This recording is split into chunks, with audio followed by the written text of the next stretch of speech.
तो hello guys, आपको सबसे पहले गुड मॉर्निंग। मैं हूं सत्यम और आज आप मेरे साथ पढ़ रहे हैं चैप्टर नंबर 7।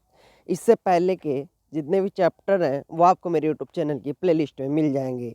तो आज हम पढ़ रहे हैं भूगोल का चैप्टर नंबर 7, जिसका नाम है मानवीय पर्यावरण, बस्तियाँ, परिवहन एवं संचार। तो आइए इस चैप्टर को शुरू करते हैं और अच्छे तरीके से इसको पढ़ते हैं।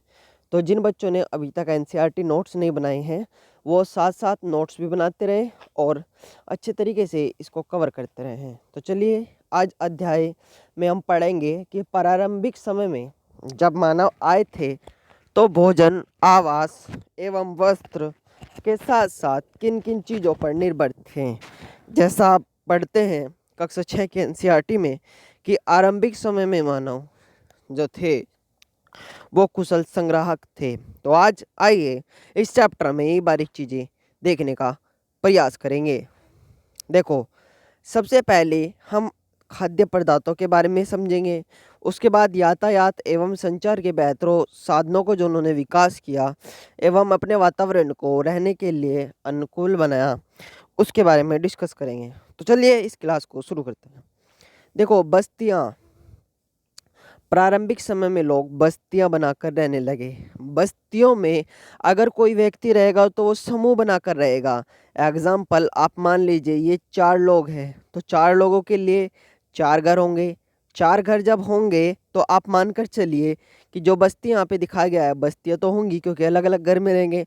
और समूह द्वारा बनाए गए अनेकों निर्मित ये जब इस तरीके के आपको मकान दिखाई देंगे तो उनको ही हम बस्तियाँ कह देते हैं। जैसे मुंबई की बस्ती मशहूर है, आप वहाँ से इसको समझ सकते हैं। चलिए फिर मैं आगे समझाने की कोशिश करता हूँ। जब उन्होंने वो निवास करते थे तो वृक्ष एवं गुफाओं में वे निवास करने लगे थे। अर्थात जहाँ पर वृक्ष भी हुआ करते थे, थोड़ी गुफाएं भी हुआ करती थी जिसके साक्ष्य मिले हैं, तो वहाँ पर वो रहा करते थे। जब उन्होंने अपनी फसलें उगाना आरंभ किया तो उनके लिए एक जगह स्थायी घर बनाना आवश्यक हो गया। मतलब आप मान कर चलिए कि जब कोई व्यक्ति यहाँ पे ये फसलें उगा रहा है, मान लीजिए कोई गेहूं की खेती, तो यहीं पे रहना उनके लिए स्थायी हो गया। और कुछ नदी घाटी जो बस्ती थी, मान लीजिए अगर कोई फसल है, मान लीजिए ये पेड़ है, इसको सिंचाई के लिए क्या चाहिए होगा? पानी। तो पानी कहाँ से आएगा? नदी से। तो इसलिए महत्वपूर्ण हो गया कि वो लोग नदी घाटी के निकट आने लगे। ठीक है, चलिए आगे बढ़ते हैं। और बस्तियां स्थायी होने लगी। वे घने जंगलों, गर्म एवं ठंडे रेगिस्तानों, पर्वतों के निवासी आकर अस्थायी बस्तियों में रहते थे। वे आकेट, संग्रहण, स्तनधारी, कृषि एवं ऋतु में प्रवास करते थे। यदि बस्तियां आज स्थायी बस्तियां, इन बस्तियों में रहने के लिए घर भी बनाते हैं। ठीक है, चलिए आगे बढ़ते हैं।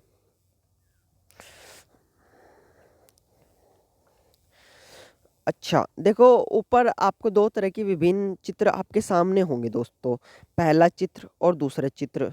ठीक है, देखो, एक तो होती है ग्रामीण बस्तियाँ और दूसरी होती है शहरी बस्तियाँ।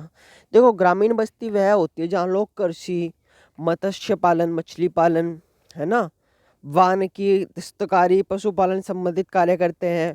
और ग्रामीण बस्ती तथा संगन या प्रकीर्ण बस्ती होती है जहाँ के घर घर आसपास बने होते हैं। प्रकीर्ण बस्तियों के घर दूर व्यापक क्षेत्र में बहुत फैले होते हैं ना। इस प्रकार की बस्तियां मुख्यतः पहाड़ी क्षेत्रों एवं घने जंगलों में अति विषम जलवायु वाले क्षेत्रों में पाई जाती है। वैसे तो ग्रामीण क्षेत्रों में लोग अपने पर्यावरण के अनुकूल ही घर बनाते हैं। अत्यधिक वर्षा वाले क्षेत्रों में ढाल वाली छत बनाते हैं। जिन स्थानों में वर्षा के समय जल का जमाव होता है वहाँ ऊंचे प्लेटफॉर्म बनाए जाते हैं। इस प्रकार के, समझ रहे ना आप, इस प्रकार के ऊंचे प्लेटफॉर्म बनाए जाते हैं। और अथवा स्टील पर घर बनाए जाते हैं, है ना। गर्म तथा जलवायु वाले क्षेत्रों में मिट्टी की मोटी दीवार वाले घर बनाए जाते हैं जिनकी छतें फूस की बनी होती हैं। स्थानीय सामग्री जैसे पत्थर, पंख, चिकनी मिट्टी, तृण आदि का घर बनाने में उपयोग किया जाता है। तो ये तो थी ग्रामीण बस्ती दोस्तों। इसके आपने 3 भाग देखे। पहला भाग आपने देखा कि वो जो मतलब जहाँ पे मछली पालन होता था और दुग्ध उत्पादन होता था तो उसके आसपास वो बनाए गए थे। और नंबर 2 पे मैंने आपको बताया स्टील पर मकान। और नंबर प्रकीर्ण बस्तियाँ मैंने आपको बताया, संगन बस्ती मैंने आपको बताया। तो चलिए नगर बस्ती के बारे में हम थोड़ा जानते हैं।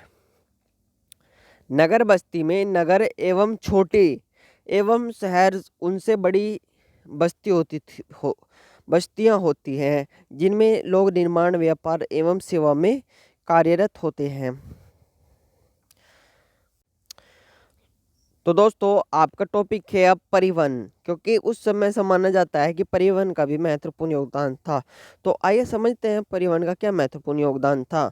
परिवहन लोगों एवं सामान के आगमन के साधन होते थे। पुराने समय में अधिक दूरी यात्रा करने के लिए अत्यधिक समय लगता था। उस समय लोग पैदल चलते थे। अपने सामान ढोने के लिए पशुओं का प्रयोग किया करते थे। पहिए की खोज से परिवहन आसान हो गया और समय के साथ साथ परिवहन के विभिन्न संसाधनों का प्रयोग हो गया। लेकिन आज भी लोग परिवहन के लिए पशुओं का प्रयोग ही करते हैं। आपको एक बात बताता हूँ, हमारे देश में सामान्यतः गधे, खच्चर, बैल, ऊंट का उपयोग किया जाता है, लेकिन दक्षिण अफ्रीका के एंडीज पर्वत के क्षेत्र में लामा का उपयोग उसी तरह होता है जैसे तिब्बत में याक में उपयोग होता है। प्रारंभ में अन्य देशों के व्यापारियों को भारत पहुंचने में अनेक महीने लग जाते थे। वे समुद्री मार्ग से या थलीय मार्ग से आते थे। हवाई यात्रा ने परिवहन को द्रुत बना दिया है। आज भारत से यूरोप की यात्रा करने में केवल 6 से 8 घंटे का समय लगता है। इसी प्रकार परिवहन के आधुनिक साधन एवं समय ऊर्जा की बचत करते हैं, अर्थात जो ऊर्जा संसाधनों में लगी है वो समय की हमारी बचत कर रही हैं।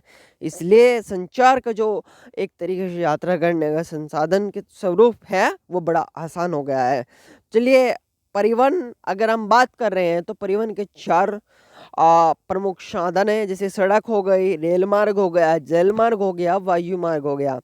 सड़क मार्ग देखो, कम दूरी में यात्रा करने के लिए सबसे अधिक उपयोग किए जाने वाला कौन सा मार्ग होता है? सड़क मार्ग होता है। सड़कें 2 तरह की होती है, कच्ची सड़क होती है, पक्की सड़क होती है। मैदानी क्षेत्रों में सड़कों का घना जाल बिछा है। मरुस्थल, वनों एवं ऊंचे पर्वत जैसे स्थानों पर अनेक सड़कें बनी हुई हैं। नंबर 1 जैसे आप समझ सकते हैं ये पक्की सड़क। अब तो फ्लाईओवर से भी संबंधित क्वेश्चन आने लगे। अभी मोदी ने हाल ही में कौन सा NH हाईवे लॉन्च किया, समझ रहे ना, निर्माण करवाया। और कच्ची सड़क इस प्रकार हुआ करती थी, आप समझ चुके होंगे। अब मैं रेल मार्ग को थोड़ा समझा देता हूँ। देखो, रेल मार्ग वह होता था कम समय में आपको एक स्थान से दूसरे स्थान तक पहुंचाने में जो बड़े आसानी से पहुंचा सकता था। बस सामान्य सी बात है, आप समझ लीजिए। जल मार्ग, देखो जल मार्ग आप पढ़ चुके होंगे। परिवहन के समय में जल मार्ग का उपयोग किया जाता था। अधिक दूरी, भारी एवं बड़े आकार वाले सामानों को ढोने के लिए जल मार्ग सबसे सस्ता संसाधन था। और ये 2 मुख्यतः प्रकार के होते थे। नंबर 1 अंतर्देशीय जल मार्ग, नंबर 2 समुद्री मार्ग। नाव, नदियों में झीलों का उपयोग करके अंतर्देशीय जल मार्ग के लिए होता था, है ना। और समुद्री महासागरीय मार्गों का उपयोग सामान्यतः व्यापारिक माल को एक स्थान से दूसरे स्थान पहुंचाने के लिए करते थे। ठीक है, तो चलिए अब बात करते हैं। तो चलिए हम बात करते हैं वायु मार्ग की। देखो 20वीं सदी के आसपास, मतलब 2020 के आसपास, यह परिवहन तीव्र मार्ग है। ईंधन की लागत अधिक होने के कारण यह सर्वाधिक महंगा संसाधन है। वायु में खराब मौसम जैसे कोहरे, तूफान, यह यातायात का अकेला साधन है और तथा दुर्गम एवं दूर स्थानों तक पहुंच सकता है। विशेष रूप से जहां सड़क तथा रेल मार्ग नहीं है वहां हेलीकॉप्टर आदि पहुंचाए जाते हैं। जैसे कुछ महत्वपूर्ण हवाई पतन है Delhi, Mumbai, New York, London, Paris आदि में इसका चलता है। संचार, संचार का संबंध है फोन से। संचार दूसरों तक सूचना पहुंचाने की प्रक्रिया। तकनीकी विकास के साथ साथ मानव ने संचार के क्षेत्र में नए तीव्र संसाधनों का विकास किया है, जैसे समाचार पत्रों, रेडियो, टेलीविजन आदि, है ना, आप समझ चुके होंगे। तो दोस्तों आज के चैप्टर में इतना ही। फिर मिलता हूँ एक नए चैप्टर के साथ, तब तक के लिए आप हमारे साथ बने रहिए। धन्यवाद।